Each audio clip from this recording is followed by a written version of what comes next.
என்பவன் தன் மக்களை முழுமையாக நேசிக்கணும், நம்பணும். நான் முழுமையாக நேசிக்கிறேன், நம்புறேன். ஓட்டை குறிவைத்து ஓட்டை பற்றி கவலைப்படுகிறவன் நாட்டை பற்றியோ மக்களை பற்றியோ எப்போதும் கவலைப்பட மாட்டான். எனக்கு நாடும் மக்களும் தான் முதன்மையானது. உன் கோடியை நீ வச்சுக்க, நான் தெற்கோடியிலூட நிற்கிறேன், ஆனால் இந்த கோட்பாட்டோட தான் நிற்பேன்ட்டு. நாளை என் மார்க்கம் அழிந்து விடுமானால் அதை கேட்க நான் இன்று இருக்க மாட்டேன் என்று ரசூல் ஹம்சத் சொல்லலை. நாளை என் தாய்மொழி அவார் மொழி அழிந்து விடுமானால் அதை கேட்க நான் இருக்க மாட்டேன், இன்றே இறந்து விடுவேன்றான். அப்போ எது முதல்ல நான் மொழி தான்.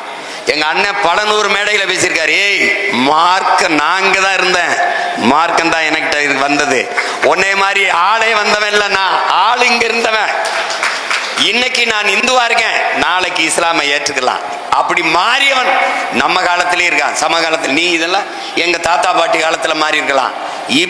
இப்ப கண்ணு முன்னாடி மாறிய நான் அன்பு சகோதரன் ஏஆர் ரஹ்மான், சொந்த அக்கா மகன் ஜிவி பிரகாஷ் இந்து, அவர் இஸ்லாம். உங்களுக்கு புரியுதுன்னு எங்க அப்பா இளையராஜா இந்து, என் தம்பி யுவன் சங்கர் ராஜா இஸ்லாத்தை ஏற்றுக்கிறான். இத பேசுறதுனாலதான் நாம் தமிழர் கட்சியை வலிக்குது, அவங்களுக்கு வலிக்குது. இஸ்லாம் சிறுபான்மை, கிறிஸ்தவன் சிறுபான்மை, நான் ஏத்துக்கிறேன். நீ யாருன்னு சொல்லு. எதை வச்சு எம்ஜிஆர் பெரும்பான்மை, எதை வச்சு ஜெயலலிதா பெரும்பான்மை, எதை வச்சு கருணாநிதி பெரும்பான்மை, எதை வச்சு ஸ்டாலின் பெரும்பான்மை, எதை வச்சு தம்பி உதயநிதி பெரும்பான்மை? கேள்வி பதிலாற்ற இருக்கு. நீ எதை வச்சு? நீ சார்ந்து இருக்கிற மதம் இந்து, அந்த மதம் பெரும்பான்மைன்னு நீ சொல்ற. நீ மதவாதத்துக்கு எதிராக இருக்கேன்னு பேசுறது எவ்வளவு பெரிய அயோக்கியத்தனம்னு பேர்.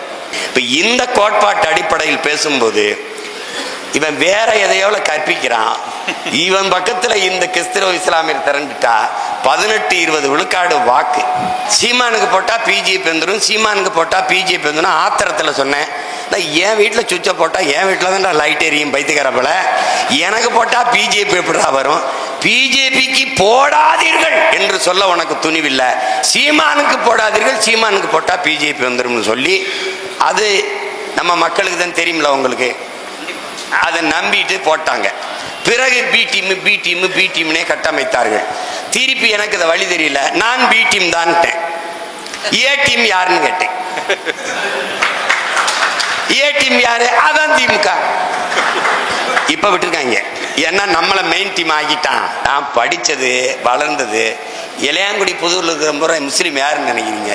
எல்லாம் என் சொந்தக்காரன். இது புரியுதா உங்களுக்கு? எங்களுடைய சொந்தக்கார மாமைத்தினர்கள் தான் நாங்க. எனக்கு ரத்த உறவு இருக்கு.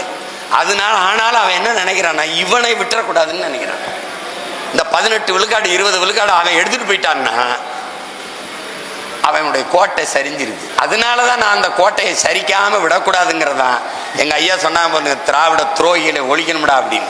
இஸ்லாமிய சிறைவாசிகள் அப்படின்னு நான் பார்க்கல. நான் என்னரும் உறவுகளினுடைய சிறைவாசிகள், இது சிறை தண்டனை தான் நினைக்கிறேன். அது எப்படின்னா, அவர்களோடு சிறையில் இருந்தவன், அவருடைய உணர்வை முழுக்க அறிந்தவன்கிற முறையில் நான் சொல்கிறேன். இப்போ பாஷா அப்பாவுக்கு கூட நான் இருந்திருக்கேன், 45 நாளைக்கு குறையாமல் இருந்திருக்கேன். தம்பி அபுதாயிர் எல்லாரும் எனக்கு தெரியும். அந்த போலீஸ் பக்ருதீன் எல்லாம் எனக்கு தெரியும். தம்பி என்னோட வெளியில் வரும்போது, பிணை விடுப்பில் வரும்போது பேசி அண்ணா என் விடுதலைக்கு ஏற்பாடு 3 அதில் அபுதாயிர்லாம் உங்களுக்கு 2 சிறுநீரகமும் பழுதாகி போயிடுச்சு. அப்போ யாரும் போய் பார்க்கல. நான் மருத்துவமனையில் போய் பார்த்தேன். பார்க்கும்போது நான் பேசுகிறது அவனுக்கு கேட்கல, அவன் பேசுகிறது எனக்கு நான் காது கிட்ட போய் பேசும்போது ரொம்ப நழுவி விட்டுட்டான். மருத்துவமனையில் படுத்துருக்கிறத வீட்டில் படுக்க வைக்கலாம் அவனை. அப்பவும் அவங்க மரணம் வரைக்கும் அங்கே தான் வச்சுருந்தாங்க. எங்கள் அப்பா 80 வயசுக்கு மேலே தொட்டுட்டார். பிணை விடுப்பில் வரும்போது எனக்கு அடிப்பார், அழைச்சி ஐயான்னு தான் கூடுவார். ஐயா அப்பா சொல்லுங்கப்பான்னு. 80 வயசுக்கு மேலே ஆயிடுச்சுரா, இனிமேல் நான் என்னடா பண்ண போகிறேன்? எதையாவது பேசி என்னை வெளியிடு. கடைசி காலத்தில் இந்த பேரம்பேத்தியில் இருந்துட்டு நான் அல்லாட்ட போகிறேன், எனக்கு தயவு செய்து நீ பேசு அப்படின்னு நான் பேசினேன். அப்போ இஸ்லாமிய சிறை கைதிகளுக்காக உங்கள் அண்ணன் நான் தொடர்ச்சியாக நாகப்பட்டினம், இந்த சென்னை, இப்படி பல இடங்களில் எடுத்து முன்னாடி போனேன். இப்படி போயிட்டே இருக்கும்போது அதில் அண்ணனுடைய கசப்பான அனுபவத்தை சொல்லணும்ல. ஒரு இஸ்லாமிய சொந்தங்களை கூட நான் ஏற்படுத்தி அந்த பெரிய எழுச்சி கூட்டத்தில் பங்கேற்க விடலை ஜமாத்து பெரியவர்கள். அது காரணம் அதிகாரத்தில் இருந்த இவர், கூட்டணியில் இருந்த அவர்கள். அவர் விடுதலை செய்யலாம்னு இருக்காரு. நீங்கள் அவர் கூட்டத்தில் பங்கேற்றீங்கன்னா அது தடைப்பட்டு போகணும்னா வரல யார். அதையும் மீறி நான் செஞ்சு வந்தேன். கடைசியாக பாளையங்கோட்டையில் மேலப்பாளையத்துக்கிட்ட இந்த கூட்டத்தை ஏற்பாடு செய்யும் போது என் கூட்டத்துக்கு தடைப்பட்டது இதே அரசு. அண்ணனுக்கு அங்கே தடை போட்ட போது கொஞ்சம் பின்னடை வருது. அப்போ அவங்க என்ன சண்டை சொல்கிறாங்கன்னா, சீமானுக்கு இஸ்லாமிய சிறை கைதிகள் விடுதலை கேட்குற கூட்டத்துக்கு கொடுத்தால் ஆர்எஸ்எஸ் எங்களுக்கும் கொடுங்கன்னு கேட்குதுன்னு என்கிட்ட காரணம் சொன்னாங்க. நான் சொன்னேன், நீ அவங்களுக்கும் கொடுங்க. நான் விடுதலை செய்ய சொல்லி போராடும் போது அவங்க விடுதலை செய்ய கூடாதுன்னு சொல்றதை சொல்லி போராடிட்டோம். மதுரையில் இருக்கிற நம்ம பக்ருதீன், இந்த இஸ்மாயில், இவங்க குடும்பங்களில் என்னோட அவங்க பேசி அழுததெல்லாம் இருக்கு. அதெல்லாம் ஆவணப்படுத்தி மறுபடி அதை போட்டு காட்டி பெரிய மாநாடு போல செய்யணும்னு இஸ்லாமிய சிறை கைதிகள் விடுதலைக்கு வச்சிருக்கேன். அதை மதுரையில் செய்யலாம்னு இருந்தேன். அவங்களே இல்லை, நீங்கள் சென்னையில் திருவல்லிக்கணியில் செய்யுங்க, அது வசதியாக இருக்கும்னா விரைவில் செய்வேன். அதில் அவங்க சொல்றது தங்கச்சி நீங்கள் கவனிச்சுக்கணும், முதலாக சட்டசபையில் இஸ்லாமிய தீவிரவாதிகள்னு வார்த்தையை பதிவு பண்ணதே ஐயா கருணாநிதி அவர்கள் தான். தமிழக சட்டசபையில் உங்களுக்கே தெரியும், அவர் பிஜேபி ஆளுநர், அனுப்புனா கையெழுத்திட மாட்டார்னு உங்களுக்கு தெரியும். ஆளுநர் கையெழுத்திட்டால் நான் விடுதலை செய்கிறேன்னு தான் நீங்கள் சொல்லியிருக்கணும். அன்னைக்கு அப்படி தானே சொல்லியிருக்கணும். 1000 ரூபா பெண்களுக்கு கொடுக்குறேன்ட்டு தகுதி வாய்ந்த பெண்களுக்கு என்ன அப்படின்னா, எங்க அம்மா அக்கா தகுதியை சரி தகுதியான இல்லை, நீ யாரு முதல்ல. இப்போ அந்த மாதிரி கடைசி நேரத்தில் ஆளுநர் கையெழுத்த காரணம் காட்டி மறுத்துட்டார். இப்போ உங்க அண்ணன் முதலமைச்சர்னு வச்சுக்கிறீங்களேன், ஒரு அதிகாலை வெரி ஃபைன் மார்னிங் திரடா கதவை ஆளுநர் இருப்பா.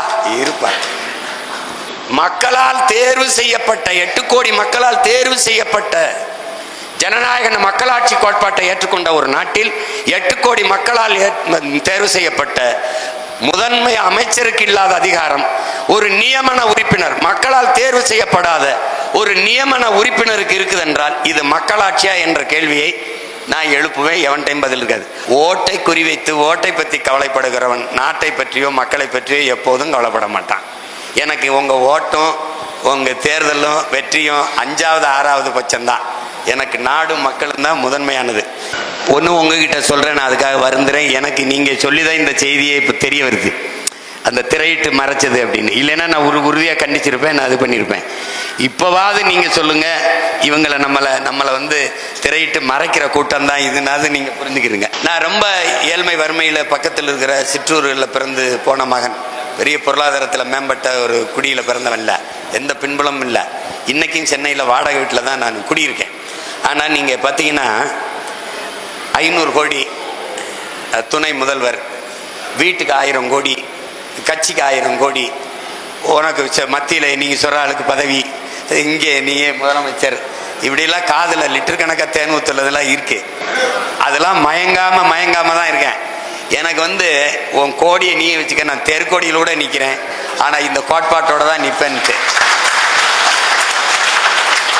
எந்த காலத்திலையும் இப்போவும் சொல்கிறேன், எனக்கு காங்கிரஸ் என் இனத்தின் பகைவன், என் இனத்தை கொன்ற வரலாற்று பகைவன். பாரதிய ஜனதா மனித குலத்தின் பகைவன். அண்ணா அவர்களின் மறைவுக்கு பிறகு நெடுஞ்செழியனிடம் இந்த அதிகாரம் போகாமல் ஒரு கொடுஞ்சனியனிடம் போனதுனால தான் இந்த பிரச்சனை.